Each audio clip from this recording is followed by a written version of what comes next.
দেশে ফ্যাসিবাদ পতনের পর থেকেই জুলাই সনদ, গণপরিষদ নির্বাচন ও নতুন সংবিধান প্রণয়নের দাবি তুলেছে জাতীয় নাগরিক পার্টি এনসিপি। এরই অংশ হিসেবে শনিবার বাংলা মোটরে দলটির অস্থায়ী কেন্দ্রীয় কার্যালয়ে জুলাই সনদ বাস্তবায়নে গণপরিষদ নির্বাচন বিষয়ক আলোচনার আয়োজন করে দলটি। সংবিধানের মৌলিক সংস্কারের প্রস্তাব। এ সময় ৭২-এর সংবিধান জনগণকে শোষণের সংবিধান উল্লেখ করে বক্তারা বলেন, জনগণের ক্ষমতার প্রতিফলন ঘটাতে নতুন সংবিধান প্রণয়ন করতে হবে।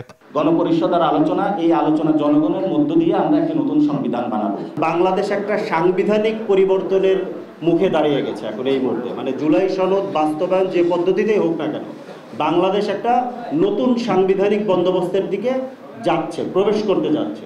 এ সময় দলটির সদস্য সচিব আক্তার হোসেন বলেন, নতুন রাজনৈতিক বন্দোবস্ত বাস্তবায়ন না হলে রাজপথে নামতে বাধ্য হবে এনসিপি। যদি নিয়মতান্ত্রিক আলোচনার মধ্য দিয়ে, যদি টেবিলের আলোচনার মধ্য দিয়ে বাংলাদেশের শাসনতান্ত্রিক পরিবর্তন করা সম্ভব না হয়, নতুন সংবিধানকে বাধাগ্রস্ত করা হয়, আমরা কিন্তু রাজপথের মানুষ রাজপথে ফিরে যেতে আমাদের ১ সেকেন্ড সময় লাগবে না।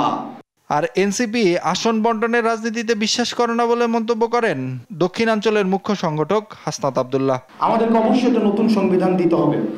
আর যারা প্রতিষ্ঠিত, যারা মনে করতেছে যে আমাদেরকে বাইনারি রাজনীতির বাইরে নতুন রাজনৈতিক দলের উত্থান হইতে দিবে না, আমরা আপনাদেরকে বলতে চাই, আসন দিয়ে আপনি আমাদেরকে কিনতে পারবেন না। আসন দিয়ে কিনা সম্ভব না, আমরা বিক্রি হইতে আসে নাই।